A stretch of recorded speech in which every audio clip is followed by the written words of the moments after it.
Ladies and gentlemen, boys and girls, good afternoon. My name is Volans, and welcome back to our playthrough of Metroid Prime.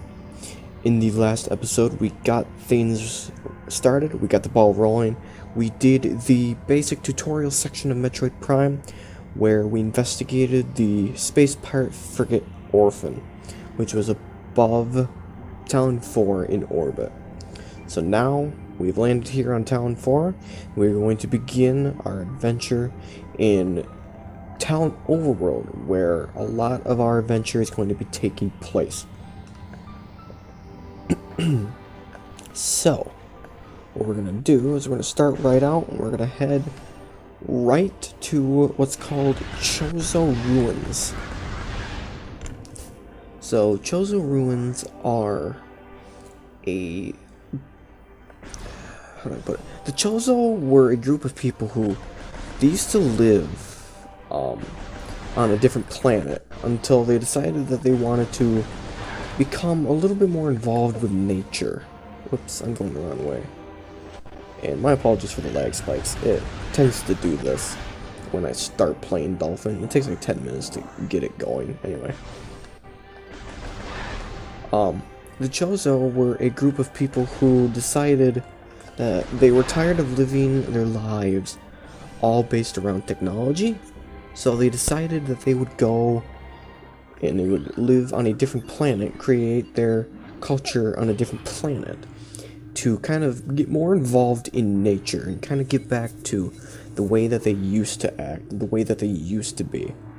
And so that's where we're going right now, is the ruins that the Chozo used to live in, where they try to connect with nature. But, as we will learn, something forced them to leave this place and find shelter elsewhere.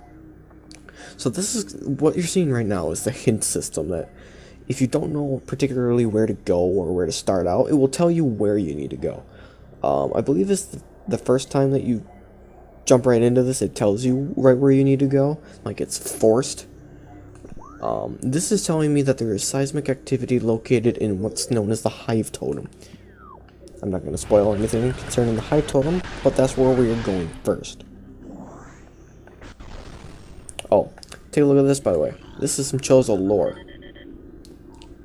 Man, this lag is just killing it today.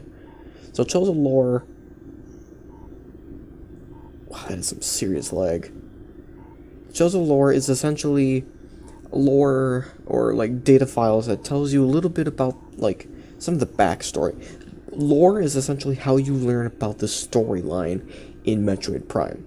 So this lore is saying that at the highest point of our city lies the fountain, a wellspring of pure water that flows throughout our civilization. It is the jewel of the Chozo, the life giver, and yet its waters speak of a clouded future. As we come to understand the pass of time and space more clearly, we've begun to glimpse rough tatters of past and future, glittering behind reality like soft lights behind a curtain. We have seen the fountain in these glimpses pouring darkness instead of water, and we cannot guess what the visions mean.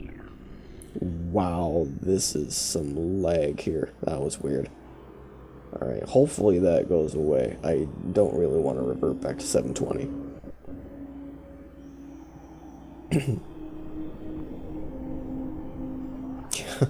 I'm trying to do 1920 for you guys, or 1920 by 1080 for you guys, so that you can, like, use the full HD. Lag might happen though. Eventually it kind of goes away, so like I might get 20 minutes into a video and all of a sudden the lag might stop. You never know.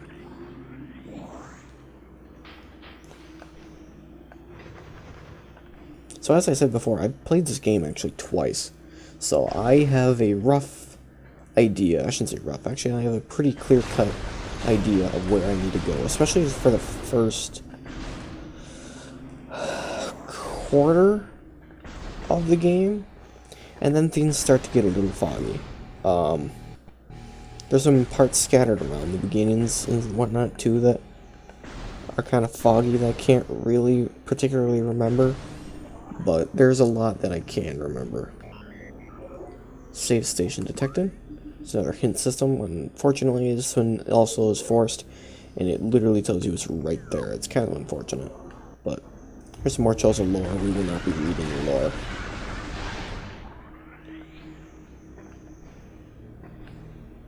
Also, take a look at that over there. Do you see that, like, glittering thing over there in the distance? That is known as a missile expansion. For those of you who have never played Metroid or don't know what Metroid is, it essentially is it's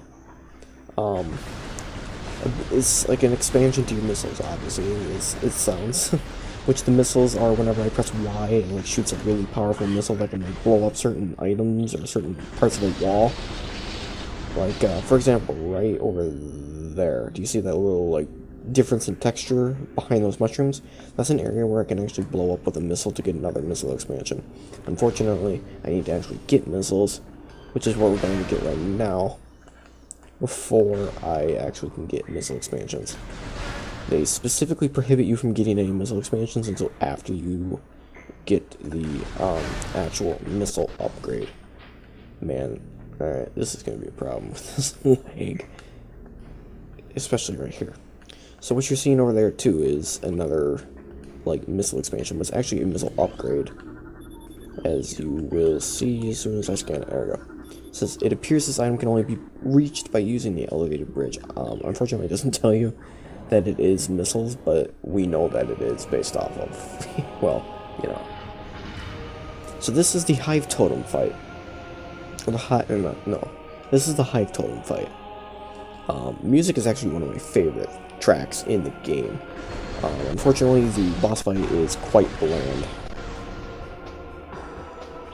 So, basically the gist of this boss fight is a bunch of, these, I don't even know what you want to call them. They have a specific name, I'm just gonna call them bees. Whoa, that's some lag. These bees essentially come and target you. They come and like start flying around you, and periodically they will stop to focus on you, do like a charge attack of sorts. It's kind of random. Well, it's just not random when they stop, but it's random where they stop. And then after you defeat every single one of the guys that's swarming around you, you can focus on that main like tower over there, and you can actually like target it and do some damage to the main, I guess, part of the boss. After we defeat this boss, we get to jump right into getting the missiles, which is nice. So we're going to be needing the missiles quite a bit near the beginning, especially to get the next upgrade that we need to get with the morph ball. You don't need the missiles for it. I think you need the missiles to get to it, but you don't need the missiles to get that. We don't need it to get the morph ball. Where are you at now? Oh, there you go. Ah, gotcha. Alright, one more. No, that was it. That's right, it's 4. Alright.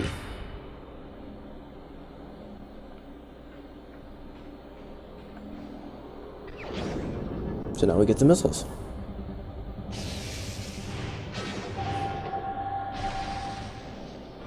So now essentially every time that I hit the Y button, I can actually fire a missile, and I can always hit A to kind of revert back. So if you're looking at this door is actually a missile blocked door. So you can't actually get through there with the regular blaster because it will just bounce right off. So you actually have to use missiles. Kind of like teaches you, like pretty much like every single Nintendo game, Metroid, Legend of Zelda, I even say Mario a little bit. They like essentially request of you to use it to get out of a certain location, to get into a certain location immediately after the boss fight.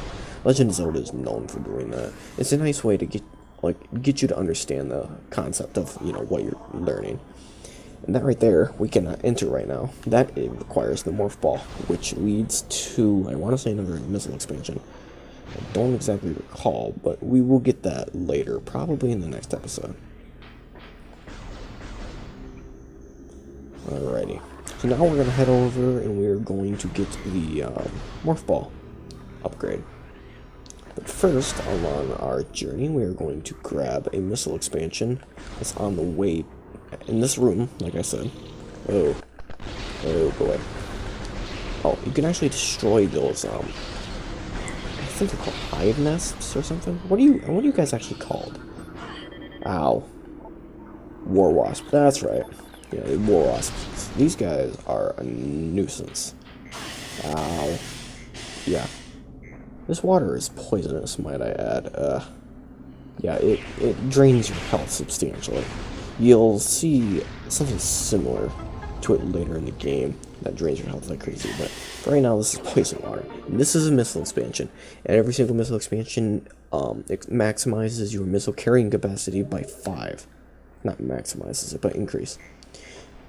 You also probably notice this other door over here that's locked and missiled up.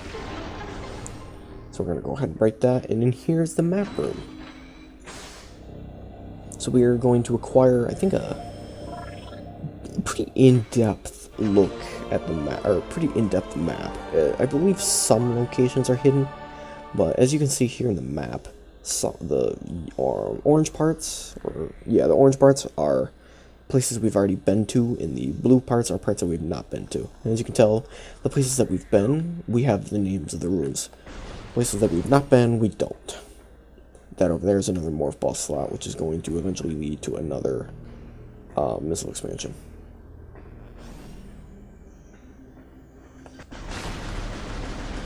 And these guys are a nuisance, but the nice thing about them, though, I mean, they're not a nuisance, they just like to get in your way. That's really the only thing that they're good for.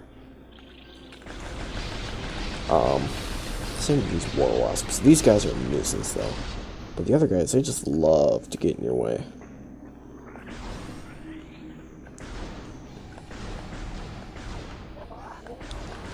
Alright, let's take care of you. Come on. There we go. Come on, get that area.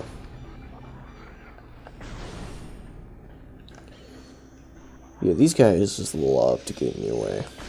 They don't really contribute anything in the game other than to give you quick little, like, bursts of energy. So, like, if I kill every single one in this room, I might... Nope, not even one. Usually you can get, like, as you saw in the previous room, you can actually get, health and energy like this. By the way, you see that blue thing up there in the top left corner? That's an energy tank. As you probably just saw me get, like, after that boss fight. Kind of forgot to mention that. Those increase your energy by a full set of 99. So as you can tell, my energy up at the very top is at 99, and you can see the whole bar of it, and you can see a square. That square shows that I have one full energy tank and the main energy tank. So I have one extra energy tank that's full. Each energy tank houses 99 health, and once you deplete all of your energy tanks and all the energy from each of the energy tanks, let me start that over. After you lose all 999 health from an energy tank, you drop down to the next energy tank. You can get, I believe, 10 total. I think that's what it ends up being. I'm pretty sure it makes sense if it was.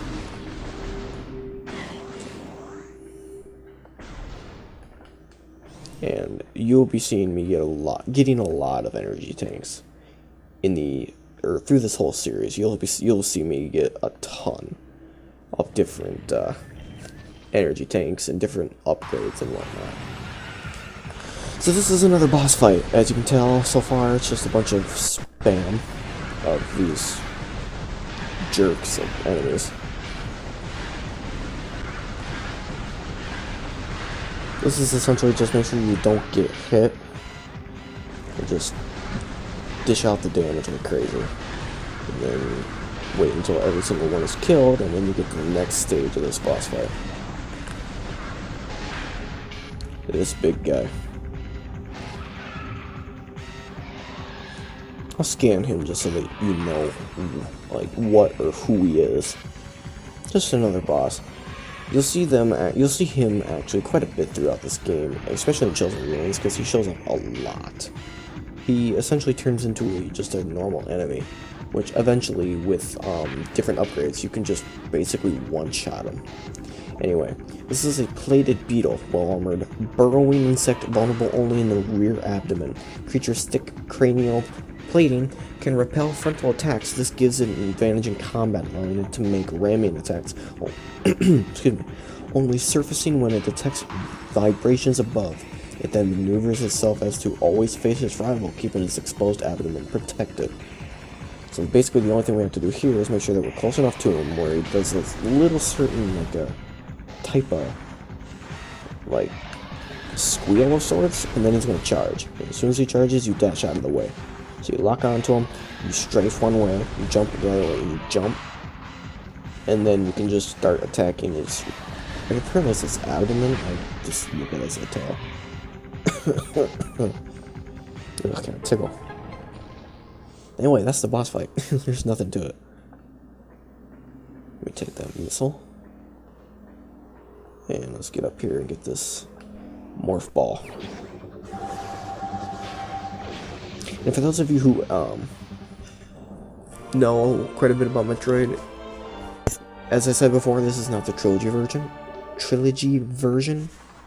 So yeah, when I jump into my morph ball and I do a jump, which I can't do right now because I don't have morph ball bombs, but I can't just like randomly jump without having to use morph ball bombs. So every time that I have to jump, I have to hit the morph ball bomb, which is unfortunate. And come Metroid Prime 2, I might actually want to play in the trilogy version because it essentially makes the Spider Ball Guardian, for those who know what I'm talking about, it makes the Spider Ball Guardian significantly easier because, oh my god, when I was like 16 years old and I played Metroid Prime 2 for the first time, oh my dear god, that boss fight was ridiculous.